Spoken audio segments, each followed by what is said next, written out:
Three, two, one. Live. I'm live. Okay, good. Well, it's just a few minutes early, and I decided I've had so much trouble with technology that I just decided I would start now. So I'm going to give 5 minutes to let people who know find their way, and also for others who are just seeing this pop up on Facebook are going to come in. So I'm going to write a little note here. Please leave your name and where you're from. I'm Sandra. Whoops.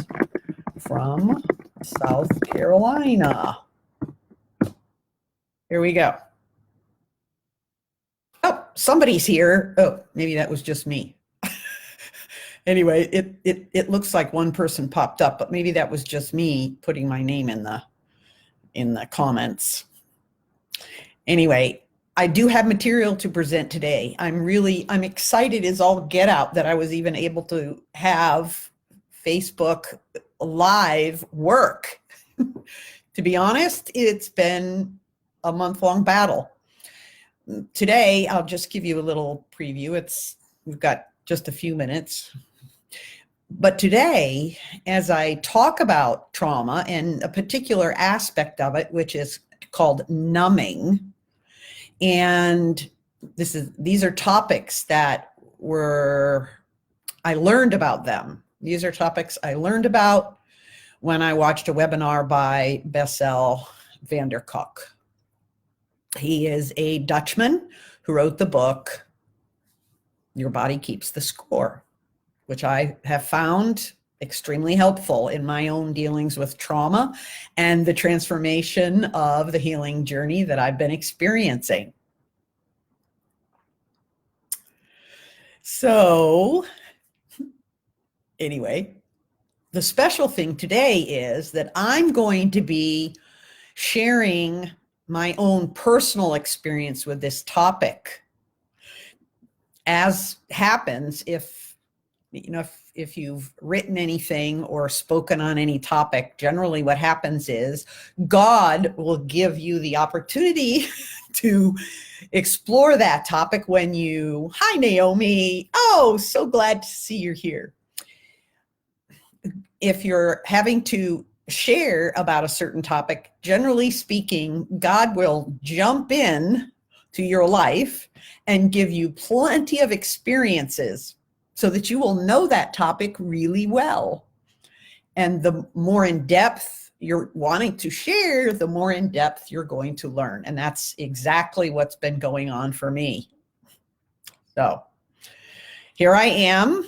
Again, I'm waiting to see, oh, yay, Marketa, she's here. She's my friend from Czech. I met her when I was living in Prague. Oh, boy. Hi. Hi, Sparrow. Okie dokie. I think I do know you. Hi, Naomi. I'm going to do my best to respond to people here. But as you may know, it's a little tricky to be watching comments and to be speaking at the same time. But it will be really helpful just to know that you're there. I'm talking to you, not just a recording. But I also plan at the end along the way, if I happen to notice questions, I will respond to those as well.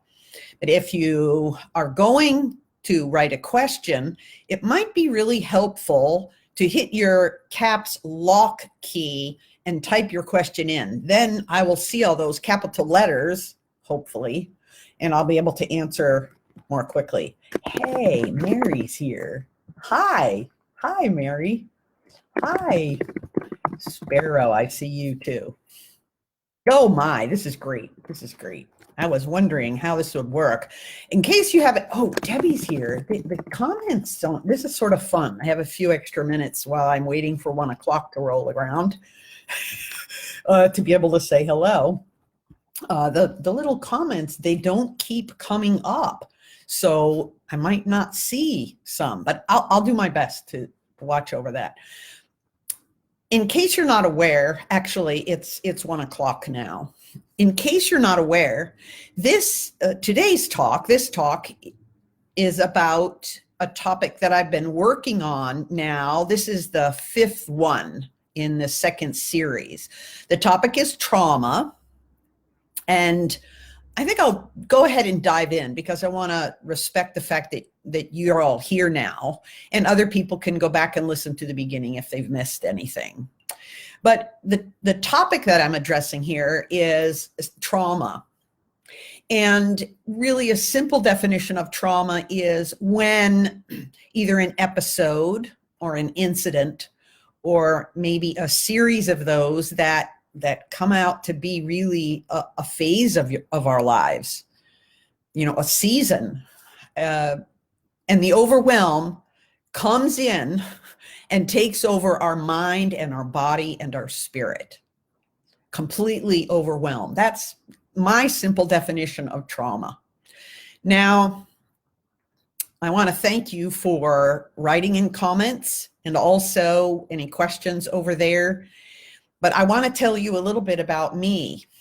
I'm Sandra Allen Lovelace, and I have, shall I say, a very close relationship with trauma since my childhood, and then really trauma's been a thread through my whole life. But the piece that I really, the information and awareness about that is really great. Now I'll be sharing that with you today. But in reality, the part I'm most excited about is the healing that God's been bringing into my life and the transformation that's happening all over the place.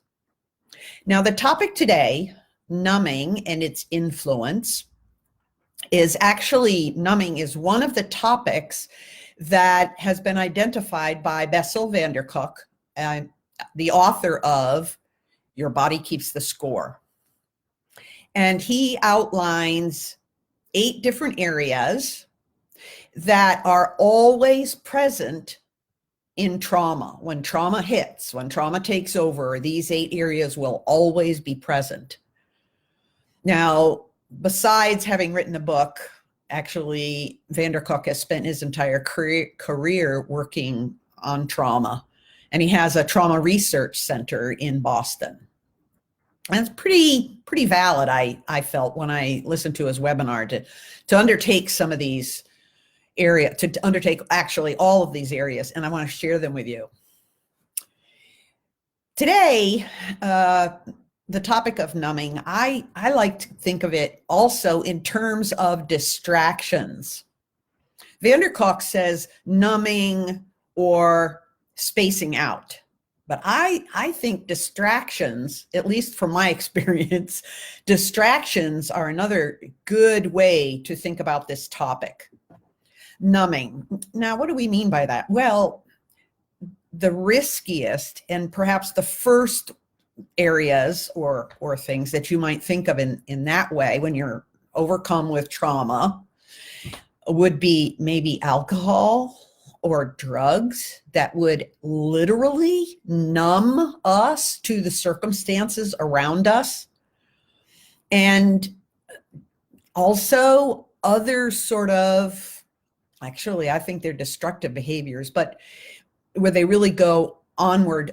Another one is sex, rampant sexual experiences, or self-destructive, like cutting, etc.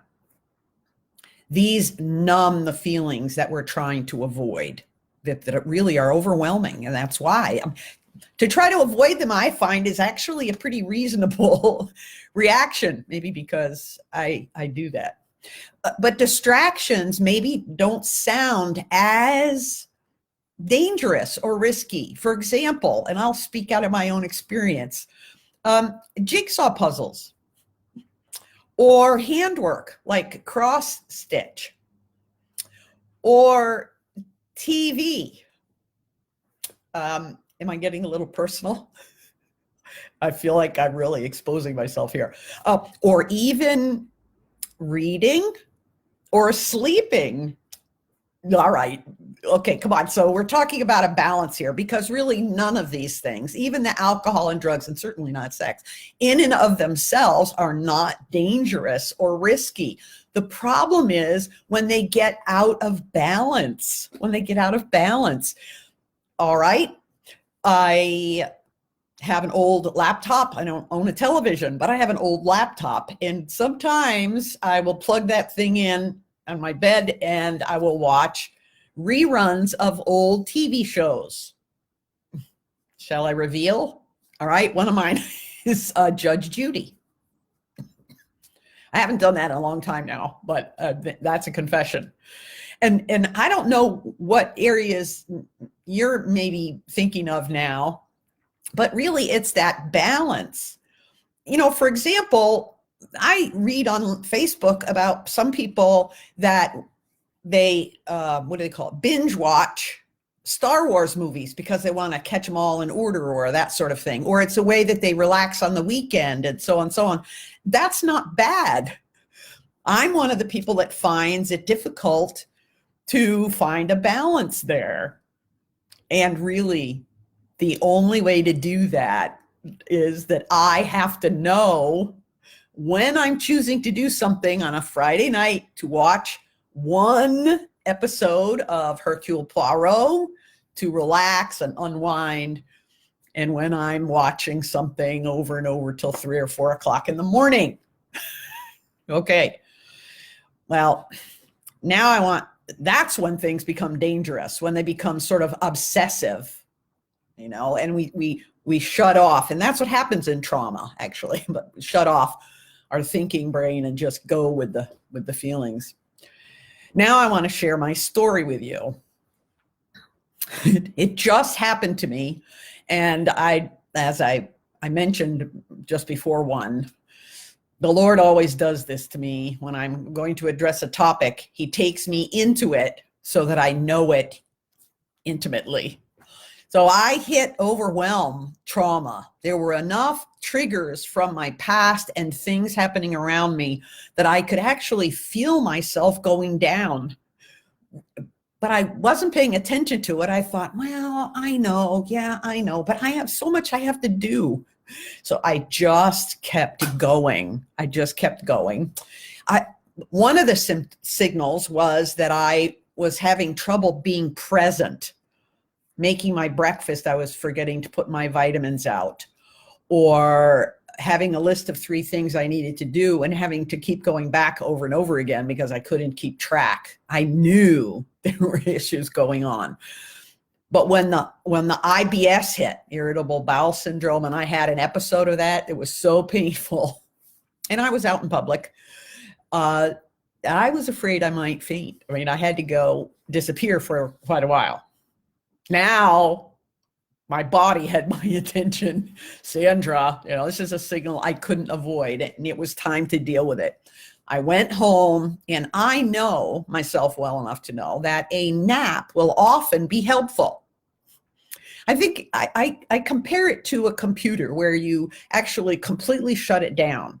And it goes about really deleting all the things you deleted, moving material around and storing it properly and all that. And I know that works for me. And I can go and take a nap. And sometimes I'm literally physically tired. I need it. But often I will do that and get up and be ready to go again.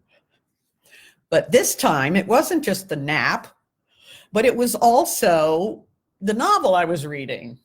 So I started to read that. I knew what I was doing. Started to read that. It shut my brain off and I slept. I woke up. Oh, let me read some more. And I did that for hours until I knew I was lying there and Sandra, you need to do this to get ready for tomorrow. You're not going to be happy if you don't get up and get it done. And I go, okay, fine. I shut the novel and sat up. That was really helpful. And I put my feet on the ground and I thought, all right, what do I need to do? And I had a task that needed my brain. Now, here's the thing. I knew that I needed to engage fully to do the task, and I wasn't really ready for that. And so I toyed around. What am I going to do? Okay, the first thing I did was I had a little repair job on one of my toilets to do. And I thought, that'll give me a sense of accomplishment. That'll really contribute to getting the job done. So I did that. Didn't take me any time at all. And I did feel accomplished. It was great.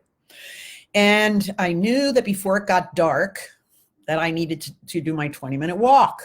And I also knew that walking was self-care. It is self-care for me. And so I took my little 20-minute walk, and actually it was wonderful. I'm rehabbing my legs and it felt wonderful. I came back really ready to go. Now, there's some physical stuff and some emotional, some mental, work there, but there was also a lot of spiritual work going on as I was pleading with the Lord. I have this thing I got to do. God, I have to make this agenda. Please, God, help me, help me, help me. And so I got to work. I was able to prepare for the next day. And another thing I did that morning was I texted a friend and I said, please pray for me. I'm having a struggle, And she, which she doesn't normally do, she said, would you like to come by? And I said, well, let me think. I didn't want to make a quick answer. My first answer would have been no. But it's better to isolate, right? And so I told myself I realized I needed to walk again. And I thought, all right, I asked her if I could come so that we could walk and talk. And it was great because I was able to process. This is a very dear friend. And I was able to process what was going on, which when I shared with her, I realized things have been coming at me from here and here and here and from the past. And no wonder I was overwhelmed. It was a really blessed opportunity. It was a gift from God. All right, now that's my story. I don't know. I forgot. Let me, I want to make myself a note. I do have some notes over here, but there was something very important that I forgot to do, and I learned it later. And I want to share it to you with you. Now I want to go back over to van der Kolk and what van der Kolk talks about.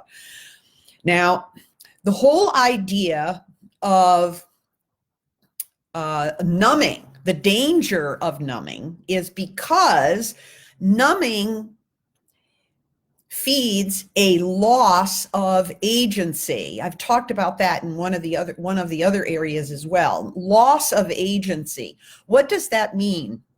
It really affects our doing as well as our being. Loss of agency means we suddenly feel like we're not able to do a thing or anything. You might have noticed that during this isolation when you couldn't go anywhere. I can't return my books to the library. I can't get new books. I can't do this. I can't go see this. And suddenly we start to see ourselves as incapable.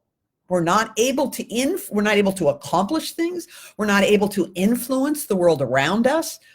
Now, I've talked about ways to lean against that on other areas, but here I want to talk about that specifically in terms of this numbing or the distractions that overtake us, because it's not only going to help us as we go through now this hopefully opening stage of the health crisis, but this ongoing unevenness, but also into the future when things settle down again. This is all going to be really good for us to know. Okay, so van der Kolk points out that numbing, that these distractions have us feeling like we can't do anything, we can't influence the world around us, but also that we have no value, we have no purpose. No wonder why we want to stay in bed all day. No wonder I want to just do jigsaw puzzles till 4 o'clock in the morning over and over and over, when all I'm going to do is take them apart. That's my reaction to that. All right. So van der Kolk says that the response to this, the proper response is mindfulness. That's what he calls it, mindfulness. We need to practice mindfulness. In other words, rather than choosing automatic responses, like, I really don't want to face what's going on around me. I know there's a whole bunch of stuff and I don't want to look at it. I'm just going to keep reading this novel and dozing off again and again. Instead, we will make reasonable responses. We will stop and be mindful of what's going on and make different choices. All right. Well, oh, good. There's more people joining. Hello. Oh, you don't like to sit still that long, huh, Linda? I'm going to run through a list now of ideas that Vanderkolk gives, but I'm going to enrich them because of my own experience. You vote for naps, Naomi? Oh, good. I love naps, but I've come to realize that they can be numbing out in a dangerous distraction for me. So I have to be careful. Oh, awesome medicine for you too, Marquetta. I'm glad to know I'm not alone. Yay, Linda's here from Virginia. All right, let me give you the list of ways that Vanderkolk talks about how to exercise this mindfulness thing. However, remember, I'm gonna add some other things in there. So we'll go down this list. Number one, he says the number one thing is activate the body. Now I want to use my own illustration there. I'm really proud of myself that I got up, that I shut that novel and got up, because lots of times I don't. Okay. And remember, I chose to walk that day, which was really because it was a self-care practice. And I knew that when I went to bed, which was much later, I would be saying, oh, Sandra, you forgot to walk. Yeah, I need to do that. So I took care of it. All right. Activate the body, number one. Number two, and this is something I would automatically say, but the way Vanderkolk says it, be alert to what's going on. Be aware of what's going on inside yourself. Now, be aware of our thoughts, of our feelings, which is what was, this I really believe has just been because I've been practicing these things for a very long time. God just gave me this wonderful opportunity of total trauma overwhelm so that I could give you a recent example. As I was lying there, I don't want to get up. I don't want to do that. I know, but you have something you have to get into. And I knew when the little thought came, Sandra, you know what you need to do is you need to get up, and then you can figure out what once you get out of here. So that's what I did.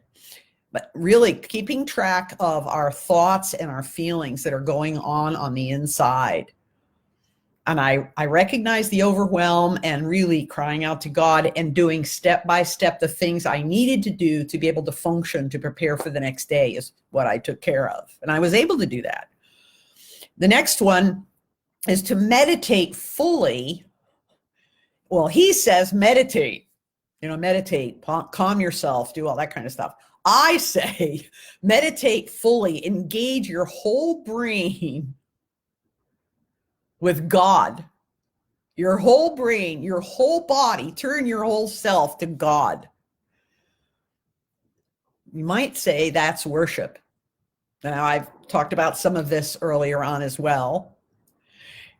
Check in, the next one, he would say, check in with real friends. Yes, and he would say, and be sure to express what's going on with you. Yes, find a confidential friend. Find a friend who holds the same spiritual perspective that you have so that you don't end up in some kind of a debate. And definitely, God brought that opportunity, I have to say. That was not, yes, I did have to make the choice, but God had her offer. Why don't you come by? She hasn't done that in a lot. She rarely does that, but also with the health crisis, she and her husband have been being very careful. All right. Act on now. All right. This is number 5. This is what Vanderkolk gives. I don't think he numbered them, but I wanted to keep track of from my notes. Act on what feels good and whole. Act on what feels good helps you feel good and whole. Now, I don't know. I'm going to go back to something I said at the very beginning, and that is we have to know ourselves. You have to know yourself well enough that I'm learning to be able to choose things that move me into a positive place, like getting out of bed, like choosing to do the little repair job on the toilet, taking the walk. We need to know ourselves, not only so that we get the signals that something not so good is going on, but also so that when it's time and we recognize and are ready to confront that stuff, that we're making choices that are going to take us closer to things that are pleasing to God. That's my goal. Anyway, that's my goal.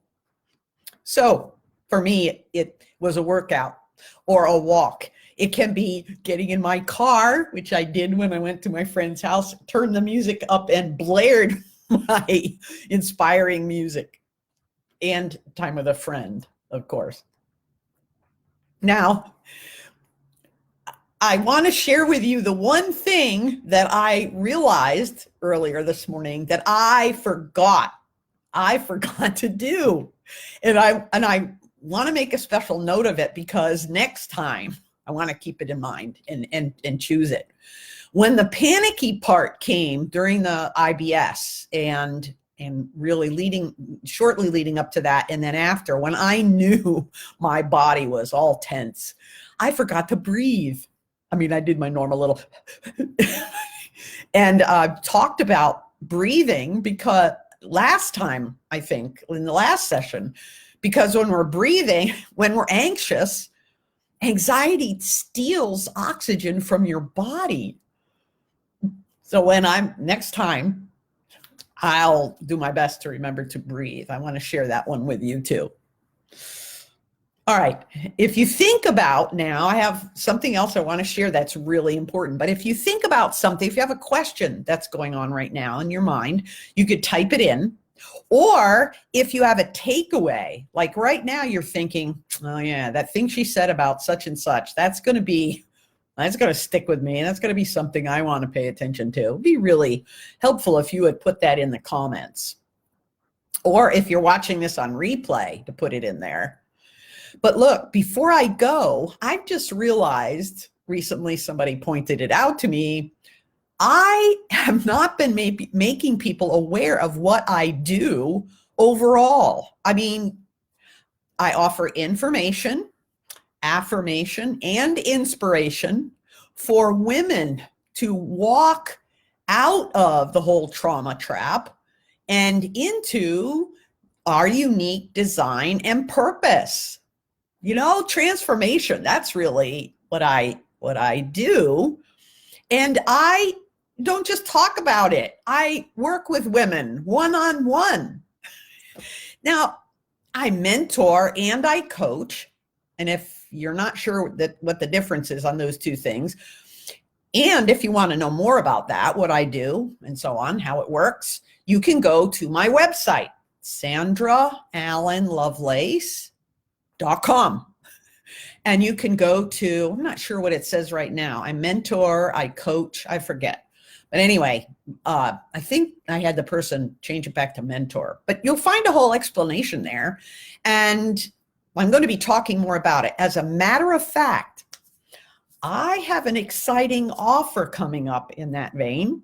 I'm going to put the details together, and then I'm going to make a big announcement, probably on Facebook Live, now that Facebook Live is working again.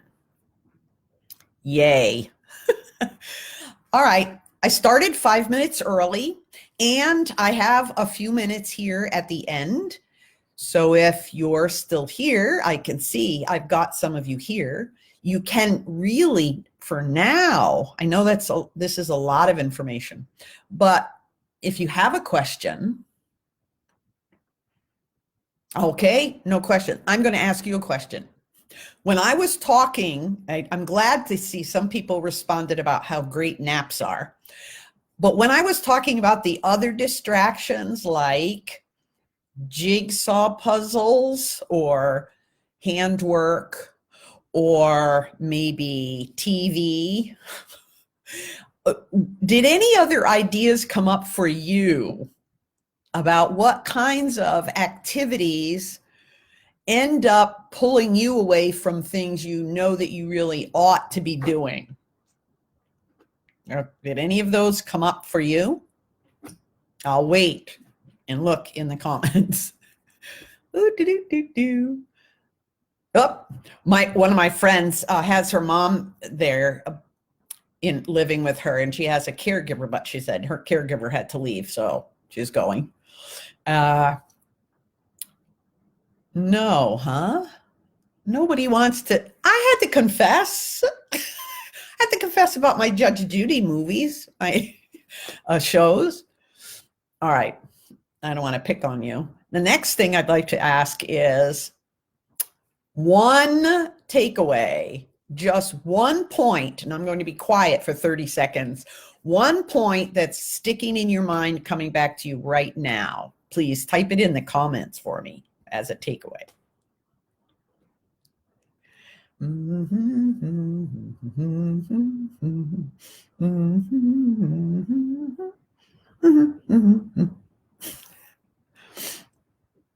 Okay, no takeaways. Well, I think it's time that I should stop now anyway. I promised 30 minutes, and even though I started just a little bit early, I think that it'll be okay with everybody. Let me just check my notes. Is there anything I forgot? No. I'm so glad that I remembered to share the breathe thing that I forgot where I fall short. All right. I look forward to communicating with you either individually, privately, or I'll see you next Wednesday at 1. Bye-bye.